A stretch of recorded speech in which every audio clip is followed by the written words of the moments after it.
हरिशंकर चौहान एक बार फिर से आपका स्वागत करता हूं आपके अपने YouTube चैनल परिवर्तन एकेडमी में। मित्रों, हम पिछली वीडियो में कुछ पढ़े थे बायोलॉजी के टॉपिक में कि सेल के बारे में पढ़ा था, ब्लड के बारे में पढ़ा था और अभी हमने पिछली क्लास में आरबीसी के बारे में अध्ययन किया था। ठीक है, अब हमें दूसरी कणिका के बारे में जानना है। जो रुधिर कणिकाएँ 3 तरह की हमने बताई थी, एक आरबीसी, डब्ल्यूबीसी और प्लेटलेट। तो हम अभी पढ़ने जा रहे हैं कि डब्ल्यूबीसी कणिकाएं क्या होती हैं। इनका फुल फॉर्म होता है व्हाइट ब्लड सेल्स या फिर इसे कॉर्पसल्स भी कहते हैं। कॉर्पसल्स भी कहते हैं। इन्हें हम कहते हैं श्वेत रुधिर कणिकाएं। श्वेत रुधिर कणिकाएं, ठीक है, इन्हें श्वेत रुधिर कणिकाएं भी कहते हैं। और एक चीज आपको और बता दें कि इनको विज्ञान की भाषा में अर्थात दूसरा नाम इनका होता है, इन्हें हम ल्यूकोसाइट्स भी कहते हैं। ल्यूकोसाइट्स, ल्यूकोसाइट्स भी इन्हें कहते हैं हम। इसके अलावा अगर बात की जाए कि इनकी खोज किसने की थी, तो आप आसानी से बता सकते हैं कि सर इनकी खोज की थी विलियम एडिसन ने। विलियम एडिसन ने इनकी खोज की थी। किसकी खोज की थी? तो खोज की थी डब्ल्यूबीसी की, अर्थात व्हाइट ब्लड कॉर्पसल्स की खोज की थी। ठीक है, अब इसके बाद हम जान लेते हैं कि इनकी क्वांटिटी क्या होती है।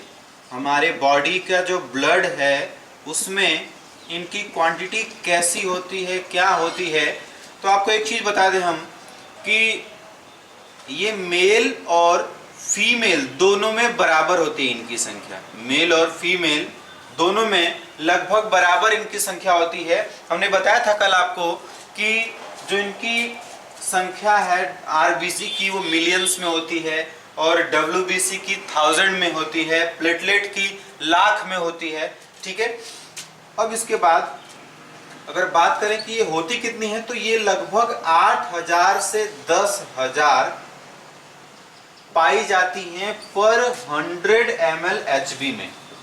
पर 100 ml HB में ये कितनी पाई जाती हैं? तो लगभग ये 8000 से 10000 की मात्रा में पाई जाती हैं। अब इसके बाद अगर इनके रेशियो की हम बात करें कि इनका रेशियो क्या होता है, मतलब आरबीसी का रेशियो डब्ल्यूबीसी और प्लेटलेट्स का।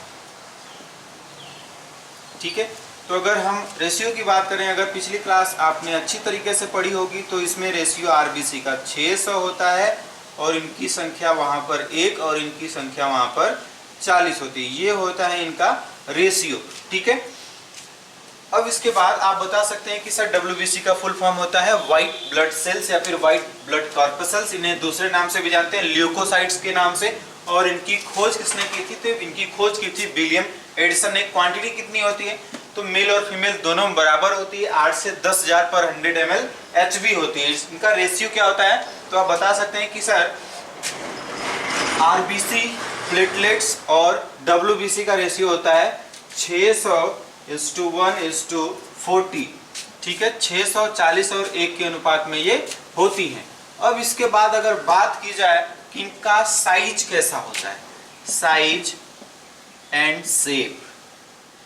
साइज एंड शेप की बात की जाए तो इनका साइज होता है इर्रेगुलर।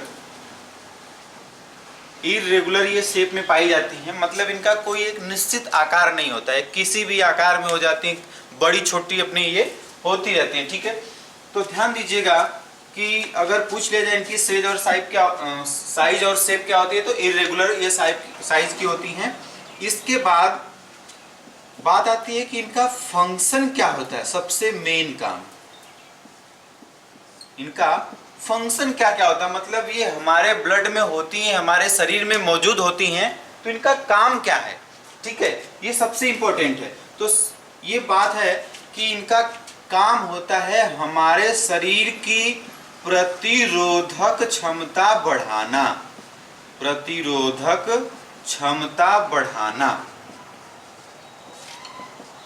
ठीक है, मतलब जब हमारे ऊपर कोई परजीवी, कोई विषाणु आ जाता है, परजीवी रोगाणु आ जाता है, ठीक है, या फिर कोई हार्मफुल बैक्टीरिया जब हमारे शरीर में एंटर करता है, तो इनका काम क्या होता है कि हमारे ब्लड में इनका जो निर्माण है या फिर ये अपनी संख्या को ये बढ़ा लेती हैं और उससे क्या कर देती हैं, उस हार्मफुल जो पार्टिकल आता है उसको ये मार देती हैं। ठीक है, तो इनका काम क्या है, प्रतिरोधक क्षमता बढ़ाना। प्रतिरोधक क्षमता का मतलब रोगों से लड़ने की क्षमता को ये बढ़ाती हैं। ठीक है, या फिर रोगों से लड़ने का काम करती हैं। कौन? WBC। ठीक है, अब एक बात आपको बता दें कि इनकी जो साइज और शेप है, हमने बताया था कि इरेगुलर साइज और शेप की होती है, मतलब ये होती हैं जस्ट लाइक अमीबा की तरह। अमीबा का मतलब आप देखेंगे तो कभी आपको इस तरह से अमीबा मिलेगा, कभी आप देखेंगे तो कहीं कहीं इस तरह से बना हुआ मिलेगा आपको। ठीक है, तो ये इरेगुलर टाइप का अमीबा भी होता है। और ध्यान दीजिएगा कि अमीबा अपने फूड को कैसे लेता है अपने अंदर। तो मान लीजिए कि ये एक है अमीबा। ठीक है, ये है एक अमीबा। इसके बाद यहाँ पर वो कोई पार्टिकल्स है, मतलब इसका फूड है ये।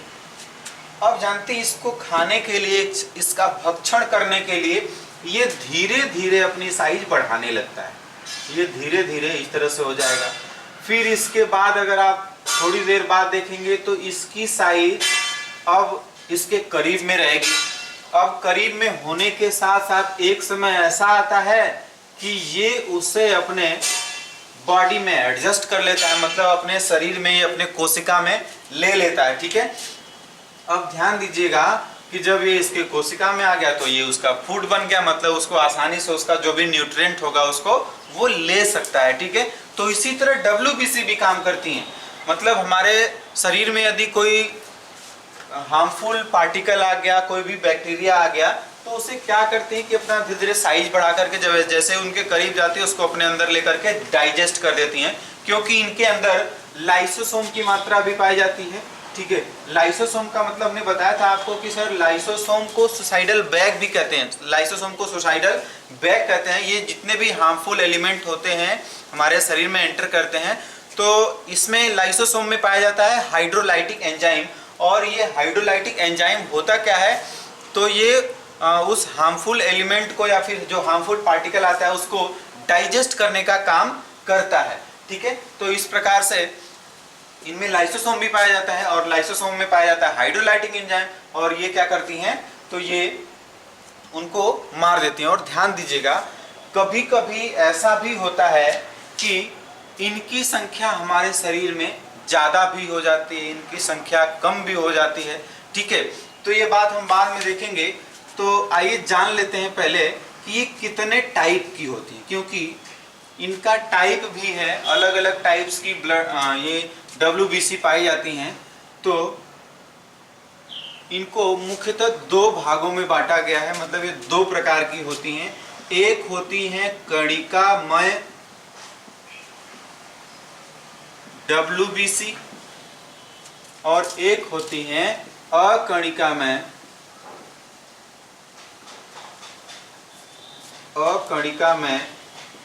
WBC। इनको इंग्लिश में कहते हैं हम ग्रैन्युलोसाइट्स और इनको हम कहते हैं अग्रैन्युलोसाइट्स।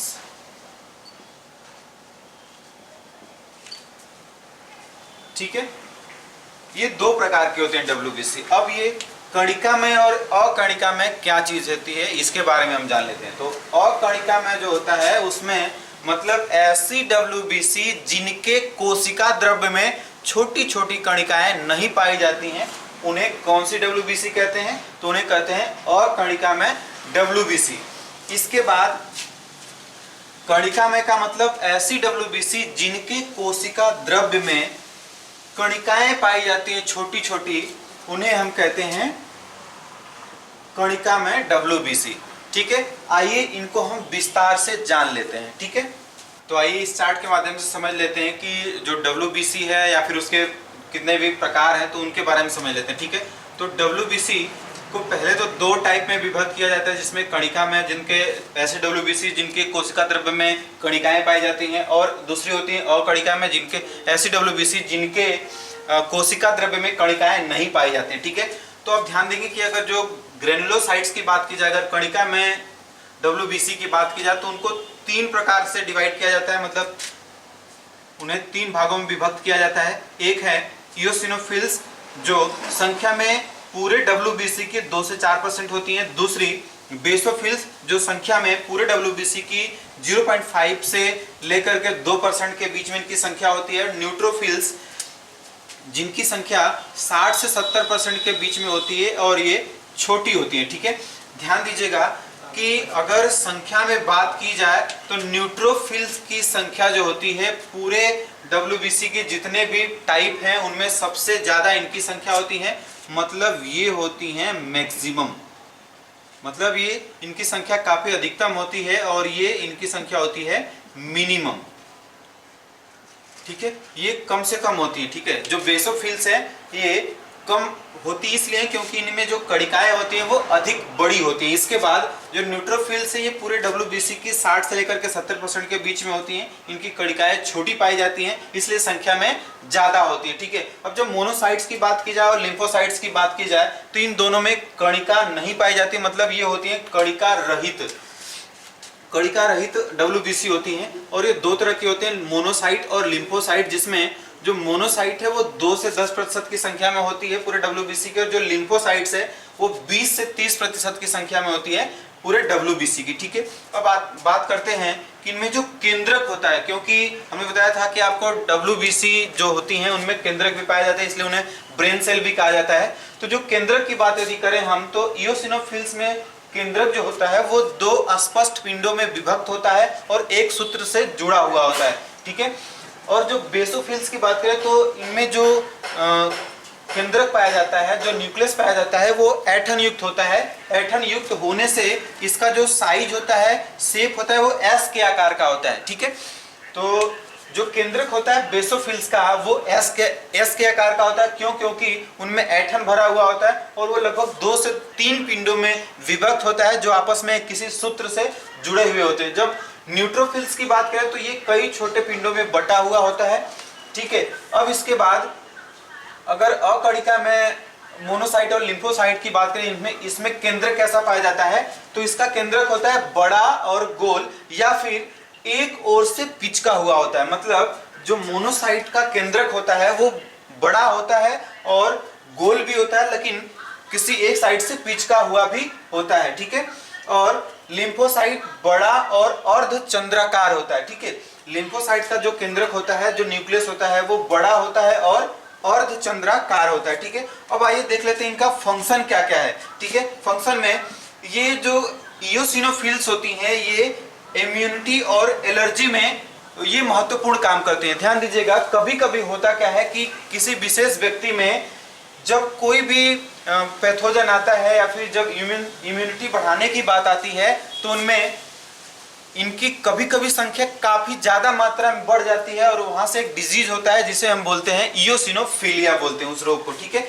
इसके बाद बेसोफिल में होता क्या है कि ये ऊतकों में प्रदाह प्रक्रिया को बढ़ावा देती हैं, जो भी बेसोफिल WBC होती है। ठीक है, और जो न्यूट्रोफिल WBC होती हैं ये जीवाणुओं को नष्ट करने का काम करती हैं, जो न्यूट्रोफिल WBC होती हैं। इसके बाद जो मोनोसाइट और लिम्फोसाइट होती हैं, ठीक है, मोनोसाइट और लिम्फोसाइट होती हैं। ध्यान दीजिएगा, अगर आपने पढ़ा होगा, जो हमने पिछली वीडियो आपको डिस्कस किया था सेल में, और हमने सेल में कोशिका का एक कंपोनेंट आपको पढ़ाया था जिसमें मोनोसाइट और लिम्फोसाइट भी पढ़ाया था। उसमें होता क्या है कि ये दोनों आपस में मिलकर के एक मेमोरी सेल बना लेती हैं और दोनों मेमोरी सेल बना लेती हैं कब ये बनाती है, जब आपका टीकाकरण होता है। जब छोटे बच्चे होते हैं उनमें जो आने वाली महामारी से बचने के लिए जो टीकाकरण किया जाता है तो उस समय होता क्या है कि अभी कोई भी डिजीज होती नहीं है लेकिन इनको जैसे ही टीका लगाया जाता है, टीकाकरण किया जाता है तो ये मोनोसाइट और लिम्फोसाइट आपस में मिल करके आगे आने वाले उस जीवाणु या फिर उस विषाणु के लिए एक स्मृति सेल बना लेती हैं कि मतलब अगर वो आपके शरीर में आता है तो उसको तुरंत मार देना। ठीक है, तो ये क्या करती है, विषाणुओं के लिए स्मृति सेल या फिर स्मृति कोशिका का निर्माण करती हैं और जैसे ही वो जीवाणु या फिर विषाणु आपके शरीर में एंटर करता है ये उसको मार देती हैं। ठीक है, तो ये रही कुछ बेसिक जानकारी किसके बारे में, तो ये है टाइप ऑफ WBC के बारे में, ठीक है। आइए अब जान लेते हैं कि WBC से कुछ डिजीज भी होते हैं, वो होते क्या हैं।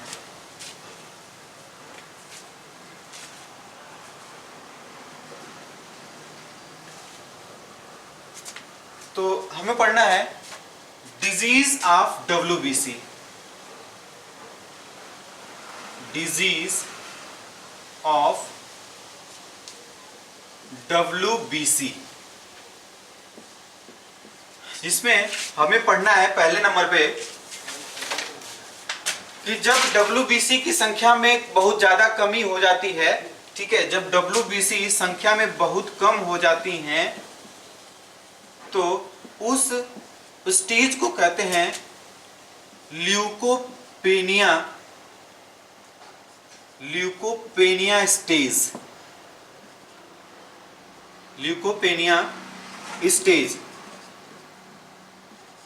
इससे हमारा जो इम्यून सिस्टम है वो प्रभावित होता है, ठीक है। और जब आपकी WBC में कमी हो जाएगी, आपका इम्यून सिस्टम खराब हो जाएगा, तो आपको कई सारी बीमारियां हो सकती हैं, ठीक है। इसके बाद दूसरे नंबर पे हम जान लेते हैं कि WBC की संख्या जब अधिक हो जाती है, WBC की संख्या जब अधिक हो जाती है तो इसे क्या कहा जाता है, तो इस स्टेज को कहा जाता है ल्यूकेमिया, ल्यूकेमिया स्टेज। और ये कारण बनता है ब्लड कैंसर का, ये कारण बनता है ब्लड कैंसर का, क्योंकि जब WBC हमारे शरीर में अधिक हो जाती हैं, जब WBC हमारे शरीर में अधिक हो जाती है तो उस समय इसमें जो लाइसोसोम होता है वो ज्यादा एक्टिव हो जाता है, ठीक है। अब ज्यादा एक्टिव होने का मतलब जब हमारे शरीर में WBC की संख्या अधिक होगी तो जो लाइसोसोम है उनकी संख्या अधिक होगी, मतलब उनमें जो हाइड्रोलाइटिक एंजाइम पाया जाता है उसकी संख्या अधिक हो जाएगी। और जब हाइड्रोलाइटिक एंजाइम की संख्या ज्यादा हो जाएगी या फिर हाइड्रोलाइटिक एंजाइम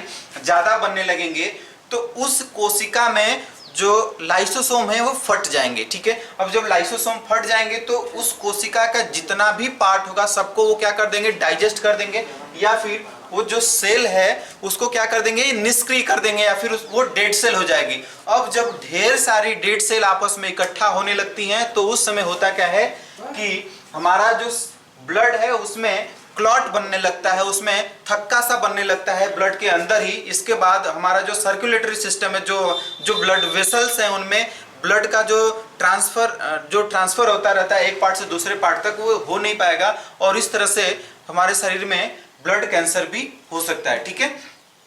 तो ये रही कुछ WBC के बारे में बेसिक जानकारी, ठीक है। आप हमारे साथ बने रहें और मिलते हैं आपको अगली वीडियो में अगले कंटेंट के साथ। और आपको अब तक अपना कीमती समय देने के लिए धन्यवाद। आपका समय शुभ हो।